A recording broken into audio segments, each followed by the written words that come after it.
The awareness of creating the safety culture in our company, I feel that educating our workforce on the why behind we need to be safe. Everyone knows they need to go home every night, but I feel our safety staff has taken a direction of let's educate our employees why the TRIR is important, why the EMR is important, and how incidents can affect that, and how and why we need to be safe to improve that and always be doing better. Well, the Petersons as a whole are extremely supportive of the safety program, not only for production numbers, but at the end of the day, they want their guys to go home.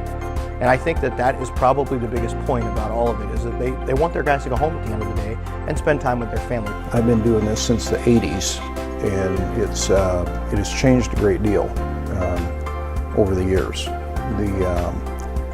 Things are much more defined than they used to be, and the agencies are much more particular about enforcing it. So that means we have to be more particular in how we train our people. Our safety share program that we have, that we use every day, we send it out daily to our employees, comes from the top, comes from Mr. Peterson, and we disseminate it out to all of the crews that are out in the field every single day. And one of the big things is just being able to keep that out in front of them, just that daily reminder of just taking that extra second, taking that extra step to be safer. During the summer months when we're really busy, we will run between 110 and 130 job sites. So the supervisors have to take on the role, and the employees have to take on the role. It is really important for us to empower employees. One of the ways that I like to do it is, again, to spend time in the field with them.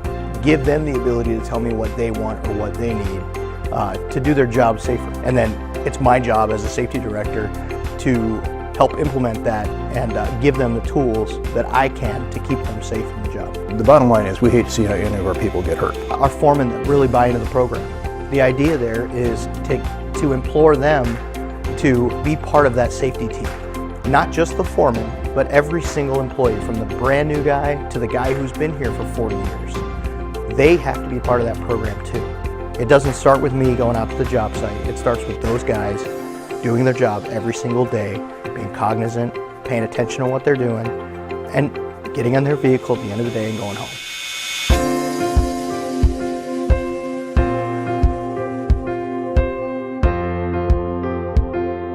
For most people, they may assume we've been where we are for a long time. That's not the case. We've made a long journey.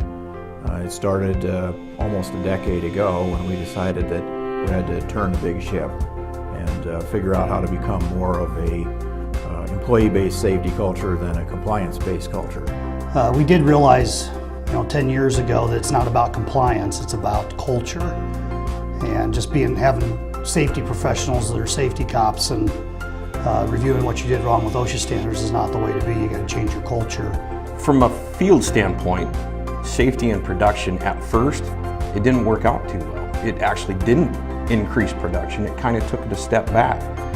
But after Waldinger showing that they're committed to the process and they're willing to tell a customer, hey, this is an unsafe work environment. We're going to have to stop work, take a step back, and see what we can do to make this more safe.